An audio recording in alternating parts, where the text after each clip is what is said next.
something you can't explain. La la la la. In a metaphysical kind of way. La la la la la. There's something magic inside my veins. La la la la. No matter what, I'ma do my thing. I'ma do my thing. Can you feel it? Okay. Hey, how do I say hello? Watch the road. Hi guys, welcome back to our channel. Welcome back, guys. So today we're on the road. We're heading to Ochi. And we just felt like since we're in the car and it's quite a while from Portland to Ochi, why not just film a vlog while we drive? And we decided to do 5 ways to maintain a long distance relationship. I'm just thinking now, babe. I hope these guys can bear with my profile. You're fine. You're cute. Okay, thanks. Your forehead looks bigger when you have it like that though. Oh, really? I need to fit the hat. It's fine. So, yes, 5 ways to maintain a long distance relationship. And we're gonna give you all those 5 tips that basically we use also. Because you know, we're in a long distance relationship. If you didn't know that already, yes, we are. So, are you smiling? No, because you're so cute. Yeah? Yes, you guys know, or if you don't know already, we are in a long distance relationship. Alex is way across the globe. Sorry. No. He's but that's way true. up north. I'm the Viking up north. Super up north. He's from where it's cold as hell. And this Even is in the summer, it's freaking cold. This is the exotic Caribbean Empress. God damn it, I'm going to watch the road. It's hard when he's driving. And this is the exotic Caribbean Empress sitting here from Jamaica. Yes, so we have a couple sea miles between us, babe. We have 8,585 kilometers distance between us. That's a lot of miles. Well, Alex is from Sweden, as you know, the great, beautiful country of Sweden. The cold Sweden. I can't stop saying cold because it's bloody cold there.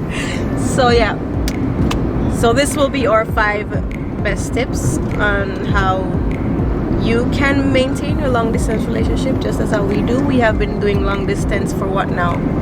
3 years. 3 years. Okay. Right, should we dive right into it? Let's do this. Alright, so first one, I think maybe you guys would guess that right off the bat, because it's so necessary. Alex lives by that. I live by it also. I can slack sometimes, but luckily Alex is very strict on it. And our relationship survives from that, and that is communication. Number 1, communication, communication, communication. And that goes in many different ways, not only by just texting. People think that when people talk about communication in a relationship, they talk about texting your partner, or video calling your partner, or phone calling. I mean, yeah, it's necessary, but communication goes way deeper than that. It's about how, if you have a problem, how you solve it. And that's also about how you get to know your partner more by communicating. Like, talk about deep stuff, talk about what really matters, talk about problems, how you can fix them, talk about interests, talk about what you don't like, and you know, all of that works. So yeah, phone call, texting, video calling, that is necessary if you're on a distance, of course. And Alex and I, we do that very often when we're apart. Like, we talk every single day. Every single goddamn day. One thing that I would like to add to what you just said, when it comes to communications, I would like to add in expectations. Like, it's important to communicate your expectations towards your partner. Yeah. Because it becomes problematic if you hold on to your own expectations on your partner without communicating them towards your partner, because if you're full of expectations about the other,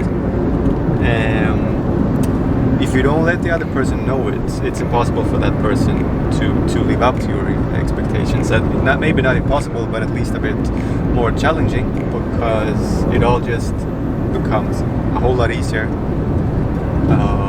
Let's say if Kimalto carries expectations as regards to me, if she lets me know what her expectations is or are, it becomes a whole lot easier for me to live up to them, and it goes vice versa. So what I just think, work with your expectation. Just let the other partner know them. Don't keep them to yourself and expect something from the other partner, because that is very counterproductive. And it also Maybe what you not can say. Why do I always need to make it? He's trying to use big English words. But it's basically like saying, don't try to let your partner be a mind reader also.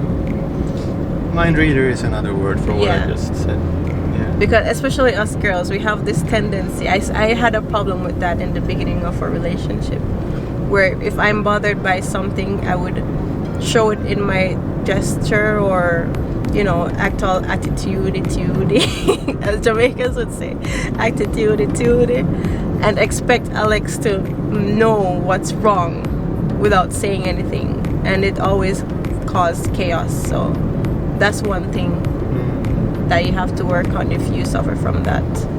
These Make it things suffer from it. Like, these things are important in all Oh. kind of relationship, but Yeah. but if you're living in a long distance relationship, I would say becomes even more important, since you're in a distance. yeah. All right. Talk and speak out your emotions. Yeah. Next one, number 2, is try to schedule and plan. As in, try to make a schedule of when you and your partner will be able to see each other next time. Because in a long distance relationship, you don't want to just sit and, not know when will be the next time, because that can be really daunting. I mean, yeah, it goes both time and space. You need to make time for each other on the phone, whilst you're in Jamaica and I'm in Sweden, and as in space, it can be good to make time for each other sometimes in the future, to meet physically also, right? So to plan when to meet each other next time, that can be really vital, to just have something like a To look common forward goal to. to look forward to it and strive towards. Yeah. Because without knowing when to see each other next time, that's, I'm just trying to find a word, but it can be a bit, I think it can just build up a lot of frustrations from And anxiety. and anxiety. Yeah. I mean, you wanna know when you're gonna meet your life partner again. Yeah. Which brings us to the third tip, which is to set mutual goals. It kind of relates, but in a different way this time. As in like, what are your relationship goals for the next 5 years, let's say? What do you want from the relationship? Is it a family, a home, traveling, whatever it could be, to set common goals together. And that will help you to know what type of relationship you're in, and you'll know what to expect from the person if you talk about these things that are very mandatory in a relationship. Because you can't be wanting A from a relationship and your partner wanting B. That will end up in a what do you call it, just an X, like you'll go that way and he goes that way, and that would possibly lead to a separation because you didn't have common goals together. And I mean, even though we're speaking about long distance relationship, it's for any relationship, but just because this is about long distance relationship. So you know, like when you and your partner are finally in the same country together, in the same place together, you know what you two want as a couple. Oh yeah. All right. I don't think I need to add anything to that because I totally agree. Yeah. Fourth, advice. Mm-hmm. All right. I don't know really what to call this advice with just a few words, but just remember that you have your own life to live while you're apart. Exactly. Or remember that you have your life to live, even though you're not apart. Even though you are apart. When you're apart, don't just sit and collide with another vehicle on the road in Jamaica. don't just sit and go on with your life in misery apart from each other. Just try, even though it sucks to be apart, just try to remember that you have your life to live. It's important. You need to kind of, it's easier said than done, but just embrace the presence as you do together, as I do when I'm with Kem Alex. I just need to try to remember that life is still beautiful, and you need to be grateful and thankful and give thanks every day, and try to make the best out of every single day, whether you're together as partners or if you're alone for a couple of months before you see each other again. Yeah. Just whatever it is, what do you like to do? If it's going to the beach or having a beer with your friends, whatever it might be, don't forget to embrace those moments with other people and for yourself while you're not with your partner. Definitely. Until you see each other again. Yeah. And or fifth and final tip for you is don't be afraid to show your emotions. Mm-hmm. Don't be afraid to tell your partner how much you miss him or her. Don't be afraid to remind your partner how much you love him as often as you can, or much you love her, because that's the glue to the relationship, showing your emotions. And I always tell Alex, it's a thing with even guys themselves. People feel like any guy who shows their emotion is weak, and I so opposed to that. Like, nothing feels good than a guy who actually shows his emotion. Like, I wouldn't even mind seeing Alex cry for me. No, I'm joking. Girls are very emotional, most of us. If you're gonna generalize, huh? Yeah. Mm-hmm. So, yeah, just tell your partner how much you miss him or her, and that will make when you meet again the next time even more worthwhile, and that first hug and everything will feel so bloody good. Yeah, because sorry, you wanna? Because you've been reminding your partner and yourself like how you feel about him or her, and it just creates this build up, and you get so anxious to just meet again and hug it out or kiss it out. And I think if both partners are able to show emotions, it is easier to carry each other's. Sorry, I just have to make a turn. Let me just turn this on. I think what I'm trying to say that if you carry your emotions all by yourself and not share it with your partner, it can become a burden to just. It can feel a little lonely to just carry your own emotions. So what I'm trying to say is that if you both are able to share your emotions about the situation that you're in, both everything, that you miss each other, that you can't see each other right now maybe, or that you have anxiety about leaving each other in upcoming time, or whatever it might be. just share your emotions, because if you do that, it's so much easier to carry each other's emotions,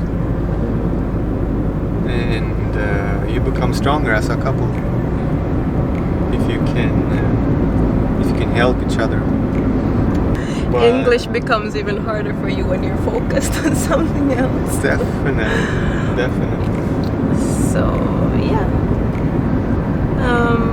I think that's it. I think so too. I mean, if you're in a long distance relationship and you're already executing these tips, good for you. And if you're a newbie in a long distance relationship, these are what you can do. And good luck to you and your love and your relationship. Because long distance relationship isn't easy at all. It really isn't. It's a lot of emotion and sweat that goes into this. And please feel free to drop a comment if you have anything to share with us from your experience. Or any questions, how we do with certain things, or whatever it may be. Don't feel afraid to drop a comment down below, and we'll be willing to answer. And so yeah, I think that's it for this video. Don't forget to like and subscribe, and if you're kind enough to share this video, and we thank you in advance, and we'll see you then. Yeah. Bye. Bye.